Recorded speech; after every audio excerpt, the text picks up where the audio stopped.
The massive alien ship hung in space above Earth like a dark cloud blocking the sun. High Chancellor Vextar stood on the bridge of his command vessel. His 6 arms crossed in disgust as he stared at the blue planet below. His purple skin rippled with annoyance as he watched the primitive world spin slowly beneath him. "These humans are even more pathetic than our reports suggested," Vextar said to his second-in-command, strategist Krelnox. The calculating alien's 3 eyes focused on the data screen showing Earth's military capabilities. "Look at their weapons. Chemical rockets and metal projectiles. How did such a backward species even discover space travel?" Krelnox's metal claws clicked against his tablet as he reviewed the intelligence reports. "Our scouts have been watching them for 60 years, Chancellor. They fight constantly among themselves. Their technology advances quickly, but they waste resources on pointless conflicts instead of joining the galactic community properly." Captain Jake Morrison sat in the command center of the Earth Defense Force headquarters, staring at the communication screen that had been broadcasting the same message for 3 hours. The alien face on the screen was unlike anything he had ever seen. It had blue skin, 4 eyes, and spoke in perfect English with a voice that sounded like grinding metal. "People of Earth," the alien messenger repeated for the 100th time, "I am Representative Zordek of the Galactic Council. Your species has reached the attention of the 12 great civilizations that rule this galaxy. We offer you a choice that no primitive species has ever received before." Admiral Lisa Carter walked into the command center, her boots clicking on the metal floor. She had been Earth's top military commander for 15 years, and Jake had never seen her look so serious. Behind her came Dr. Alex Rodriguez, the head of xenobiology research, carrying a thick folder of papers. "What's the latest analysis?" Lisa asked, not taking her eyes off the alien face on the screen. Alex opened his folder and pulled out several photographs. "We've been studying their ship's energy signatures since it arrived. The technology is definitely advanced, but there's something strange about their approach. They're not hiding their presence at all. Most military strategists would call this either supreme confidence or complete stupidity." The alien on the screen continued his message. "The Galactic Council has observed your species for many decades. We have seen your potential, but also your limitations. Your violent nature and primitive technology make you unsuitable for independent membership in our community. Therefore, we offer you the chance to become a protected servile species under our guidance." Jake felt his stomach turn at the words. Protected servile species sounded like a fancy way of saying slaves. He looked at Lisa, who was clenching her jaw so hard he could hear her teeth grinding. "You have exactly 72 hours to make your decision," Zordek announced. "Surrender your weapons, disband your military forces, and submit to Council authority. In return, we will allow your species to continue existing under our protection. If you refuse this generous offer, we will demonstrate why the Council has never faced successful resistance in over 3,000 years." The message ended, and the screen went black. The command center fell silent except for the humming of computers and the distant sound of aircraft taking off from the base outside. President Dan Walsh entered the room, followed by his security detail. Jake had met the president several times, but never during a crisis like this. Walsh was a former military man himself, and his weathered face showed no fear, only determination. "Admiral Carter," Walsh said, "I need to know everything about these aliens and their capabilities. How much time do we really have?" Lisa gestured to Alex, who spread his research papers across the conference table. "Mr. President, we've been tracking unusual activity in our solar system for months. Small ships appearing and disappearing, energy signatures that don't match any known technology. We believe they've been studying us much longer than they claim." "What kind of studying?" Walsh asked. Alex pointed to a series of photographs showing strange objects in Earth's orbit. "They've been intercepting our communications, mapping our military installations, and we believe they've been taking samples of our technology. Every time we've launched a new satellite or tested a new weapon system, there have been unexplained energy readings in the area." Jake studied the photographs carefully. Something about the alien approach bothered him, but he couldn't put his finger on what it was. "Admiral, if they've been watching us for so long, why make contact now? And why give us a choice at all? Most conquerors don't ask permission." Lisa nodded slowly. "That's exactly what's been troubling me. Either they're following some kind of moral code that requires them to offer surrender terms, or they're not as confident in their ability to defeat us as they want us to believe." President Walsh walked to the window and stared out at the sky. The alien ship was visible even in daylight, a dark spot against the blue sky that reminded everyone on Earth that they were no longer alone in the universe. "Dr. Rodriguez," Walsh said without turning around, "in your professional opinion, do we have any chance of fighting these aliens and winning?" Alex was quiet for a long moment before answering. "Mr. President, based on what we can observe about their technology, a conventional military response would be suicide. However, there are aspects of their approach that suggest they might not understand human warfare as well as they think they do." "Explain." "They assume we'll fight like every other species they've encountered, but humans have a history of unconventional tactics, rapid adaptation, and refusal to surrender even when facing impossible odds. If they've been studying our technology but not our military history, they might be in for some surprises." President Walsh turned back to face the room. "Admiral Carter, I want you to begin preparations for every possible scenario. Dr. Rodriguez, I need you to learn everything you can about their technology and find weaknesses we can exploit. Captain Morrison, coordinate with our allies and make sure everyone understands what we're facing." As the meeting broke up and everyone hurried to their assignments, Jake couldn't shake the feeling that something important was missing from the alien ultimatum. Why did beings with such advanced technology need 3 days to prepare for an attack on a supposedly primitive planet? The more he thought about it, the more he suspected that High Chancellor Vextar and his Galactic Council might be making a very serious mistake about what humans were capable of when their survival was threatened.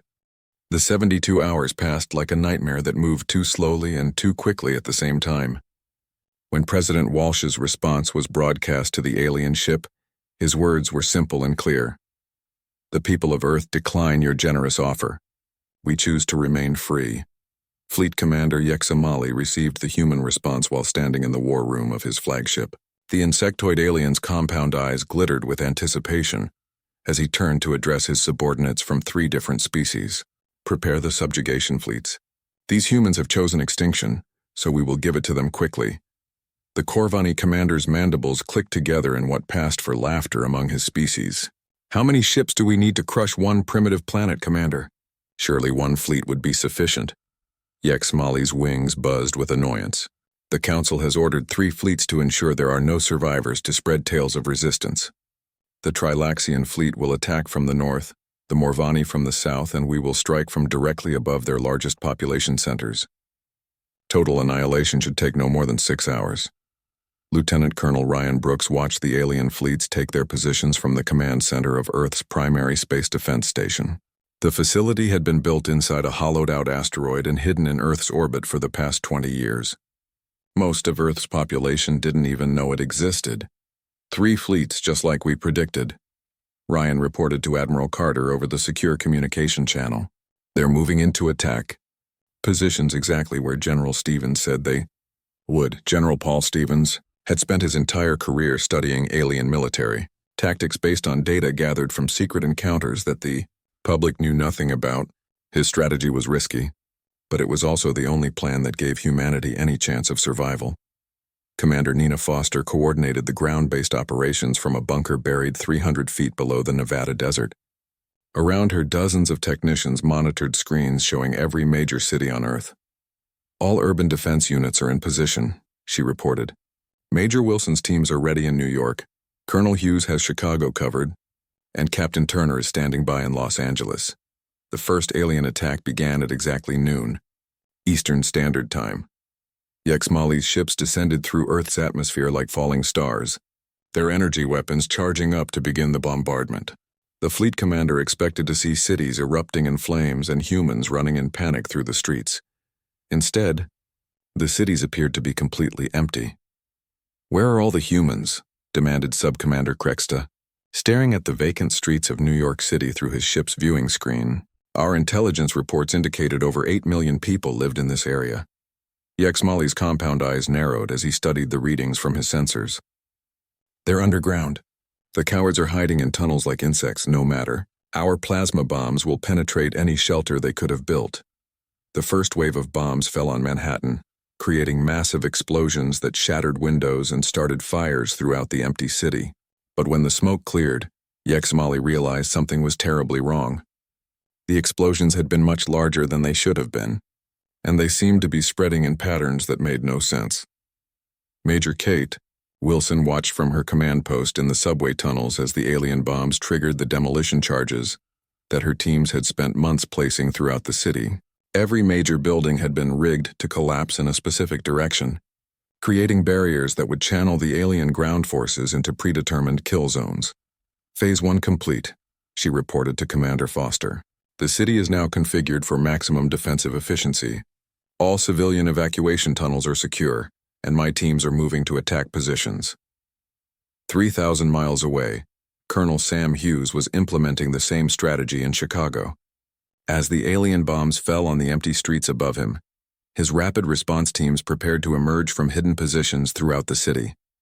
The aliens thought they were attacking helpless civilians, but they were actually walking into the most elaborate military trap in human history.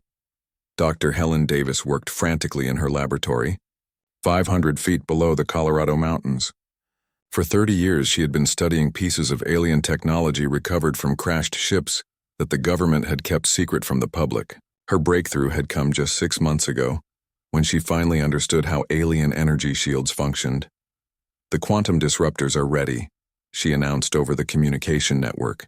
Every weapon we've built specifically targets the molecular structure of their ship hulls and personal armor. Their own advanced technology will work against them. The first alien ground forces landed in New York 2 hours after the bombardment began. Yexmali had sent his best troops, confident that any surviving humans would surrender immediately when faced with superior alien warriors. The Corvani soldiers marched through the rubble-filled streets with their energy rifles ready, expecting to find terrified civilians hiding in the ruins. Instead, they found Captain Amy Rodriguez and her squadron of human fighters emerging from concealed positions throughout the destroyed city. The humans carried weapons that looked primitive compared to alien technology, but when they fired, the Corvani soldiers watched in shock as their personal shields failed completely and their armor began dissolving. "Command, this is Ground Team Alpha," the Corvani squad leader reported, his voice filled with panic. "The human weapons are penetrating our defenses. Request immediate reinforcement." Yexmali stared at his tactical display in disbelief as red warning lights began flashing across the screen. 3 of his ground teams had gone silent and the others were reporting impossible human resistance. "How are they destroying our equipment?" he demanded. "Their technology is centuries behind ours." The answer came when Admiral Tony Clark's fleet emerged from behind Earth's moon, where they had been hiding for the past week. The human ships looked nothing like the primitive vessels the aliens had observed during their reconnaissance missions. These ships moved with precision and speed that matched anything in the Galactic Council's arsenal. "Attention alien fleets," Admiral Clark broadcast on all frequencies. "You have entered Earth's defensive perimeter without permission. Withdraw immediately or face the consequences." Yexmali's mandibles clicked in confusion as he watched the human ships take attack positions. Impossible. Our intelligence reports showed they had no interstellar capabilities. Where did these ships come from? The answer became clear when the human vessels opened fire with weapons that tore through alien energy shields like they weren't even there. In the space of 10 minutes, 2 entire alien fleets found themselves crippled and unable to fight back. High Chancellor Vextar received the battle reports while sitting in his command chamber aboard the Council flagship. His purple skin had turned almost black with rage as he read the impossible news. "Explain to me how a primitive species has destroyed 2 of our finest fleets." Strategist Krell-Knox's 3 eyes were wide with shock as he studied the tactical data. "Chancellor, it appears the humans have been deceiving us. Their technology is far more advanced than our scouts reported, and their military capabilities have been deliberately hidden from our observation." The truth was even more disturbing than Krell-Knox realized. Humanity had not just been hiding their technology.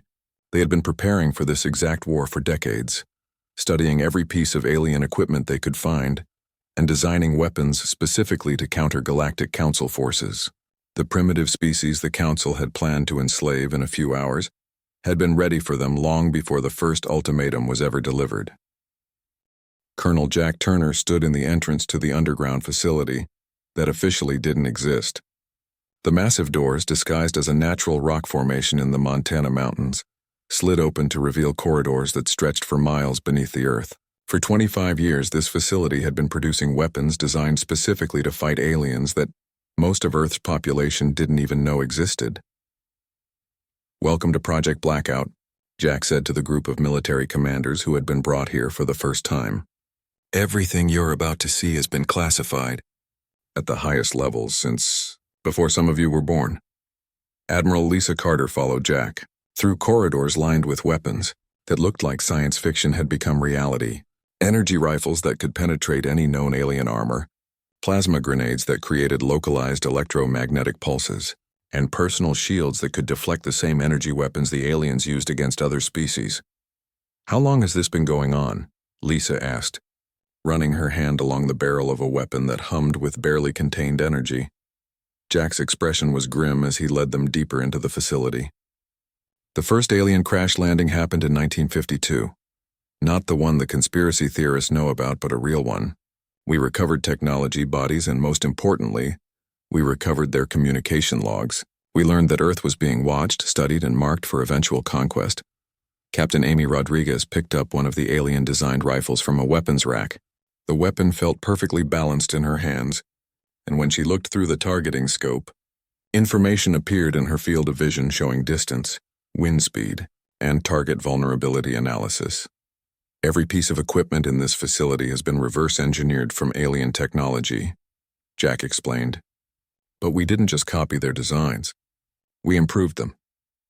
Human engineering has always been about making things work better, faster, and more efficiently than the original." The tour continued into a massive chamber where technicians were loading quantum disruptors into missiles that would be launched from hidden silos scattered across Earth. Dr. Greg Powell, the facility's chief engineer, explained how the weapons worked.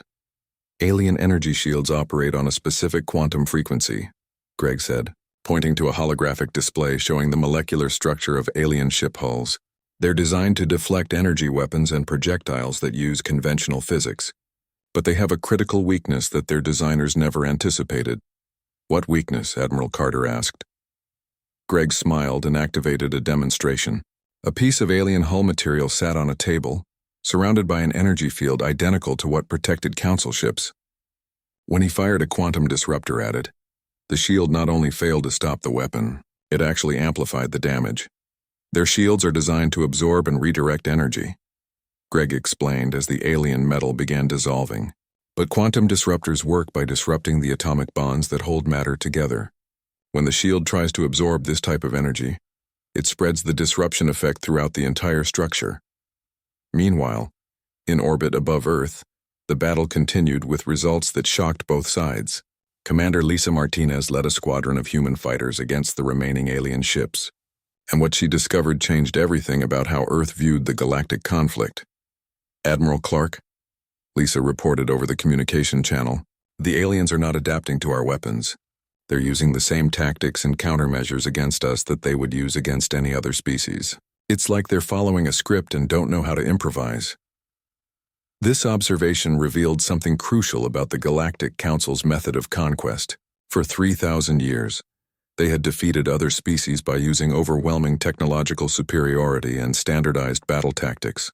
They had never faced an enemy that could match their technology or think outside their established patterns of warfare.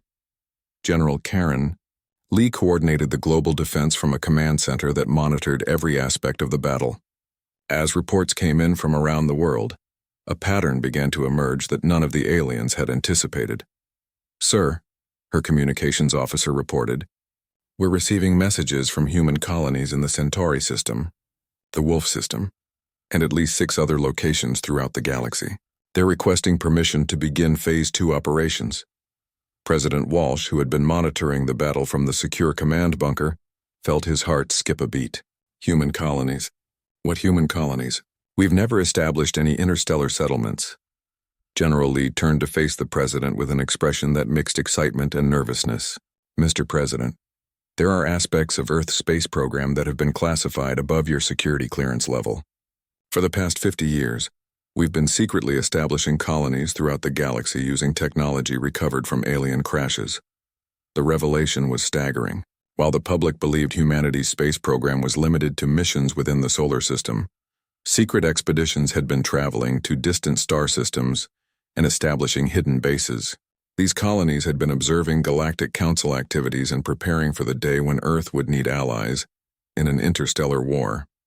Dr. Lucy, Thompson's Biological Warfare Division, had been equally busy during the decades of preparation. Working from samples of alien tissue recovered from crash sites, her team had developed biological weapons that were specifically designed to target non-human physiology. "The beauty of our approach," Lucy explained to Admiral Carter during a brief break in the battle, "is that Council species have never developed immunity to Earth-based pathogens. Their immune systems have evolved to handle threats from their own worlds, but they're completely vulnerable to modified versions of our diseases." Chief Engineer Pete Jackson demonstrated another of humanity's secret weapons: computer viruses designed to infiltrate alien technology. Their ships, weapons, and communication systems all use quantum computing networks, Pete explained while uploading a virus into a captured alien fighter. But they've never had to deal with malicious software designed by humans. The virus took effect immediately. The alien ship's weapons turned on its own engine systems. The navigation computer began broadcasting false location data, and the life support system started producing breathable atmosphere for humans instead of the methane mixture the alien pilot needed. As the day progressed, it became clear that the Galactic Council had made a fundamental error in their assessment of humanity. They had studied human technology and observed human conflicts, but they had failed to understand the human capacity for long-term planning, deception, and ruthless efficiency when faced with extinction. High Chancellor Vextar paced frantically around his command chamber as reports continued to arrive from the battle zones. 3 Council fleets had been destroyed or disabled.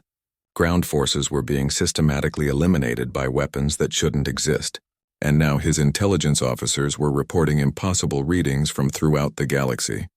"Explain to me," Vextar demanded, his 6 arms gesturing wildly, "how a species that we observed for 60 years has suddenly developed technology that surpasses our own." Strategist Krelnox reviewed the battle data with growing alarm. "Chancellor, it appears the humans have been conducting a deception campaign that spans multiple decades. Every observation our scouts made, every technology assessment our analysts performed, was based on information the humans wanted us to see." The truth was even worse than Krelnox realized. General Bobby Turner's deep space reconnaissance teams had been tracking Council ships for years, learning their patrol routes, identifying their bases, and mapping their entire military infrastructure. While the aliens thought they were studying a primitive species, humanity had been studying them. As night fell over the battlefields of Earth, the survivors of the Galactic Council's invasion force began to understand that they had not encountered a typical primitive species. They had attacked a civilization that had been preparing for interstellar warfare longer than some Council species had known about space travel, and they had done so with a level of strategic planning and tactical deception that no Council military commander had ever experienced. The wreckage of 3 Galactic Council fleets drifted in Earth's orbit like a graveyard of alien arrogance. Captain Ben Carter studied the debris field from the bridge of his ship, the UES Retribution, as he prepared to lead humanity's first offensive strike against Council territory. "All ships report ready for jump," his communications officer announced. "Admiral Brooks confirms the siege fleet is in position, and Commander Miller's Psychological Warfare Division has begun broadcasting." Ben nodded and activated the ship-wide communication system. "This is Captain Carter to all hands. For 60 years, the Galactic Council has been watching us, studying us, and planning our enslavement. Today we begin showing them what happens when you threaten humanity." The human fleet vanished into hyperspace, leaving Earth's defensive perimeter for the first time in the planet's history. Their destination was a Council supply depot in the Vega system, where intelligence reports indicated massive stockpiles of weapons and resources meant to supply the invasion force that no longer existed. Admiral Dana Brooks commanded the siege operations from her flagship, the UES Vengeance. Her target was the Trilaxian homeworld, where the Council's military production facilities churned out the energy weapons and ship components that had made them the dominant force in the galaxy for 3,000 years. "Begin Phase 1, Dana ordered as her ships took position around the alien planet. "I want every orbital platform disabled and every communication relay destroyed. The Trilaxians need to understand that their isolation is complete. The attack was swift and devastating. Human ships, invisible to Trilaxian sensors thanks to stealth technology reverse-engineered from Council reconnaissance vessels, struck simultaneously at 17 different targets. Within 2 hours, the most heavily fortified world in Council space was completely cut off from the rest of the galaxy. Commander Steve Miller's Psychological Warfare Division had been preparing for this moment since the first alien ship appeared over Earth, from a mobile command center that jumped constantly between star systems. His team broadcast messages across the entire Council communication network. Citizens of the Galactic Council, Miller's voice echoed through alien communication systems. Your leaders promised you that humanity would be quickly conquered and enslaved. Instead, your finest fleets lie in ruins around Earth, and human forces are now striking at the heart of your territory. The broadcasts were carefully designed to create maximum psychological impact. They showed footage of Council ships being destroyed by human weapons, alien soldiers surrendering to human forces, and most devastatingly, they revealed the locations of secret Council military bases that were supposed to be hidden from all enemy forces. Dr. Lucy Thompson's biological warfare reached its full potential when human ships began deploying modified pathogens in the atmosphere of Council worlds. The diseases were not lethal, but they were incredibly disruptive to alien biology, causing temporary paralysis, sensory disorientation, and most importantly, complete inability to operate advanced technology. The beauty of our approach, Lucy explained to President Walsh during a secure communication from her laboratory, is that the pathogens are species-specific and completely harmless to the enslaved populations the Council has been oppressing. Only the Council species themselves are affected. Chief Engineer Pete Jackson's computer viruses spread through Council networks like wildfire. Every ship, every weapon system, every communication relay became potentially unreliable as human-designed malware turned alien technology against itself. Sir, Pete reported to Admiral Carter, we've successfully infiltrated the main Council database. Not only can we disrupt their operations, we now have access to complete intelligence on every species they've conquered, every world they control, and every military installation they operate. The intelligence windfall revealed something that changed the entire nature of the conflict. The Galactic Council ruled over more than 300 species, most of whom had been conquered and enslaved. These subject races provided the labor force that maintained Council technology and the soldiers who died in Council wars of expansion. General Bobby Turner immediately recognized the opportunity this presented. We're not fighting 12 species, he announced during an emergency strategy meeting. We're fighting 12 species that are oppressing 300 others. If we can turn their slaves against them, the Council will collapse from within. The liberation campaign began with the Xanthari, a humanoid species that had been enslaved by the Council for over 800 years.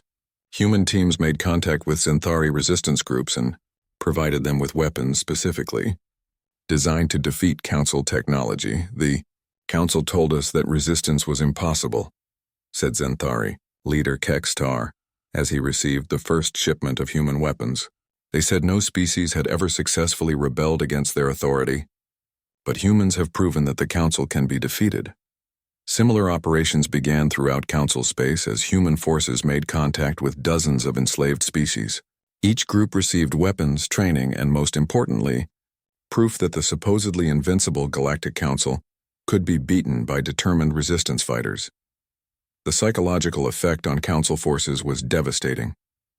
Suddenly, every world they controlled was experiencing rebellions. Every supply convoy faced attacks from newly armed resistance fighters. Every Council military base found itself surrounded by enemies they had been oppressing for centuries. High Chancellor Vextar convened an emergency session of the full Council as reports of rebellions poured in from across their territory. The 12 species that had ruled the galaxy for millennia found themselves facing their worst nightmare: coordinated resistance from their own subjects. How did the humans contact our slave population so quickly? Demanded Chancellor Mordex of the Corvani.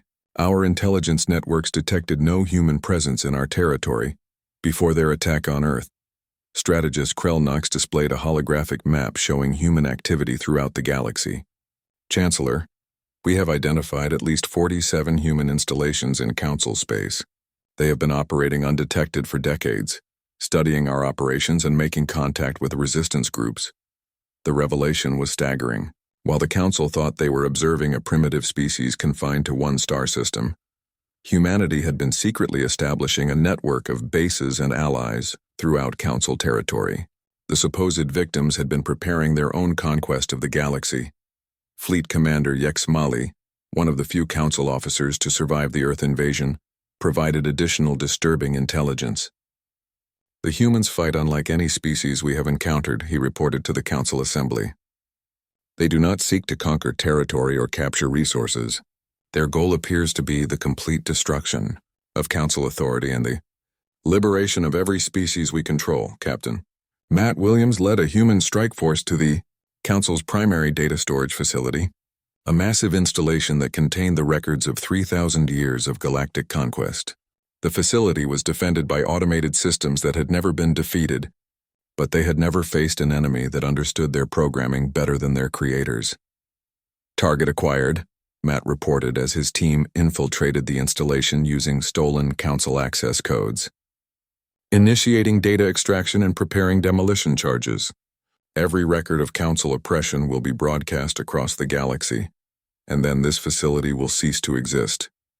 The propaganda value of the captured data was immense. Human broadcasts began showing detailed records of Council atrocities, plans for future conquests, and most damaging of all, communications between Council leaders discussing their subject species as nothing more than expendable resources. Admiral Kevin Foster coordinated the final phase of the liberation campaign from his command ship as human forces prepared to assault the Council's core worlds. All fleet commanders report ready, he announced during the final strategy meeting. Operation Liberation is authorized to proceed. The assault began simultaneously on 7 different worlds, each one a vital center of Council power. Human ships, supported by newly liberated allies, struck with coordinated precision that overwhelmed Council defenses designed to repel conventional attacks. As the battles raged across the galaxy, it became clear that the Galactic Council's 3,000-year reign of oppression was ending. The species they had dismissed as primitive had not only defeated their invasion force but had systematically dismantled the entire foundation of their power. The hunters had become the hunted, and humanity was teaching the galaxy a lesson that would never be forgotten. High Chancellor Vextar stood in the ruins of his personal command chamber, staring at the holographic displays that showed the complete collapse of everything the Galactic Council had built over 3 millennia. Red warning indicators flashed across every screen, showing human forces advancing on all fronts while liberated species joined the assault on their former oppressors. Chancellor, Ambassador Julie Clark's voice echoed through the chamber's communication system. I have been authorized by President Walsh to offer you terms for immediate surrender and cessation of hostilities. Vextar's purple skin darkened with rage as he listened to the human diplomat. The idea that a species he had considered barely worthy of slavery was now offering him surrender terms was beyond his ability to comprehend. What terms? He asked, his voice filled with the venom of 3,000 years of unchallenged authority. Julie's response was broadcast not only to the Council leadership, but across every communication network in the galaxy. Complete and unconditional surrender of all Council forces, immediate release of all enslaved species, full accounting of war crimes committed over the past 3,000 years, and submission to Galactic Tribunal for crimes against sentient beings. President Walsh had insisted that the surrender terms be made public so that every species in the galaxy could hear them. He wanted no confusion about humanity's intentions or about the complete reversal of power that had taken place. Vextar's response was exactly what humanity expected. The Galactic Council does not surrender to primitive species.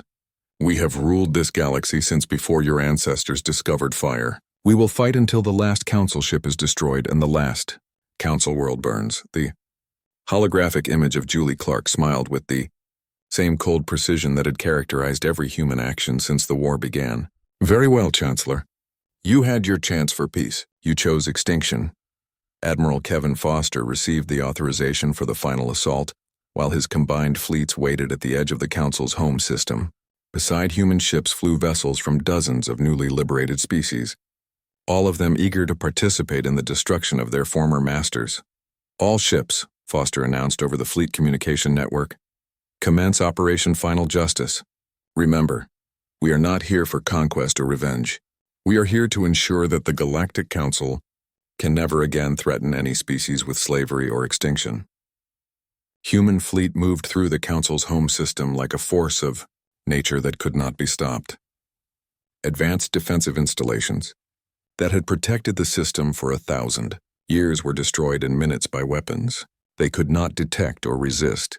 Commander Rachel Turner led the assault on the Council's capital world, where the 12 ruling species had built monuments to their own superiority and museums filled with treasures stolen from conquered worlds. Her mission was not just military victory, but symbolic destruction of everything the Council represented. Target the government complex first, Rachel ordered as her ships entered the planet's atmosphere. I want every symbol of Council authority reduced to atoms. Leave the residential areas and infrastructure intact, but make sure nothing remains that could inspire future attempts at galactic domination. The bombardment was precise and devastating. Council government buildings vanished in bursts of energy that left the surrounding areas completely undamaged. Museums that celebrated Council conquests were systematically destroyed while hospitals and schools remained untouched. Colonel Matt Williams coordinated the ground assault that captured the surviving Council leaders. Each member of the ruling elite was taken alive and transported to temporary holding facilities, where they would await trial for their crimes against hundreds of species over thousands of years. High Chancellor Vextar, Matt announced as his troops surrounded the alien leader in his private bunker. You are under arrest for crimes against sentient beings, systematic oppression of peaceful species, and attempted genocide of humanity. Vexatar's 6 arms trembled with rage as human soldiers placed restraint fields around him. This is impossible. The Council has ruled for 3,000 years. We are the natural leaders of this galaxy. Matt's response was broadcast live to every world in Council space. Your 3,000 years of oppression are over. You will stand trial. You will be held accountable for your crimes, and the galaxy will see what happens to tyrants who believe themselves above justice. The trials began immediately, conducted aboard human ships that traveled throughout the galaxy, so that every species could witness the proceedings. Dr. Sarah Phillips, who had been appointed as the chief prosecutor, presented evidence that documented centuries of Council atrocities. The evidence shows, Sarah announced during the opening session, that the Galactic Council deliberately targeted peaceful species for conquest, enslaved entire populations for forced labor, and systematically suppressed technological and cultural development among subject races to maintain their own dominance. The testimony of witnesses from hundreds of enslaved species filled weeks of proceedings. Former slaves described conditions on Council worlds. Resistance fighters detailed the brutal suppression of freedom movements, and scientists explained how the Council had stolen technology from conquered races while claiming it as their own innovation. High Chancellor Vextar's defense was exactly what humanity expected. We brought order to chaos, he declared during his testimony. Before the Council, this galaxy was filled with primitive species fighting endless wars. We created peace through strength and unity through leadership. The response came from Kextar, the Zenthari resistance leader who had been among the first to receive human weapons. You created peace through terror and unity through slavery. You destroyed our cultures, stole our children, and turned our worlds into prison camps. You call this civilization. As the trials continued, the transformation of galactic society accelerated under human guidance. The liberated species began forming voluntary alliances based on mutual cooperation rather than domination. Trade networks developed that benefited all participants instead of enriching a ruling elite. Scientific research flourished as information was shared freely instead of hoarded by the Council. Fleet Admiral Jake Morrison, promoted from his position as a simple captain, stood on the observation deck of the new orbital station that had been built above Earth. Through the transparent aluminum windows, he could see ships from dozens of species arriving and departing as the former Council territory reorganized itself into a free galactic community. It's hard to believe, Jake said to Admiral Carter as she joined him at the window. That less than a year ago, we were facing extinction at the hands of aliens who considered us barely intelligent enough for slavery. Lisa nodded as she watched a Zenthari cargo ship dock alongside a human military vessel. The Council's greatest mistake was believing that technological superiority automatically meant intellectual and moral superiority. They never understood that the most dangerous enemy is one who refuses to accept defeat. President Walsh visited the memorial that had been erected in honor of the human soldiers who died defending Earth from the Council invasion. The structure was simple and elegant, bearing the names of every person who had given their life to ensure humanity's freedom. They died believing they were defending one planet, Walsh said during the dedication ceremony. They could never have imagined they were actually liberating an entire galaxy. The final session of the War Crimes Tribunal took place on the anniversary of the Council's surrender. High Chancellor Vextar and the other surviving Council leaders received sentences of life imprisonment, but their fate was less important than the precedent the trials established. Let this serve as a warning to any species that might consider following the Council's path, Dr. Phillips announced as the proceedings concluded. The galaxy will not tolerate tyranny, oppression, or attempts to reduce sentient beings to slavery. The price of such crimes is not just military defeat, but complete destruction of everything the oppressors have built. Admiral Morrison walked through the ruins of the Council's greatest monument, a massive structure that had once celebrated their first conquest 3,000 years ago. Human engineers had carefully dismantled the monument and were using its materials to build schools and hospitals on worlds that had been oppressed by the Council. As he stood among the ruins, Jake reflected on how completely the balance of power had shifted in the galaxy. The species that had once ruled through fear and oppression were now imprisoned criminals. The worlds that had been enslaved were now free to develop their own cultures and technologies. And humanity, dismissed as primitive just 1 year ago, had become the guardians of galactic freedom. The inscription on the monument's base, which had once boasted of eternal Council supremacy, had been replaced with words written in hundreds of languages. Here stood a monument to oppression. From its ruins we build a future based on freedom, cooperation, and the fundamental truth that no species has the right to enslave another. The Galactic Council's delusions had indeed crumbled under Earth's vicious revenge, but what emerged from the ruins was something far greater than simple vengeance. HFY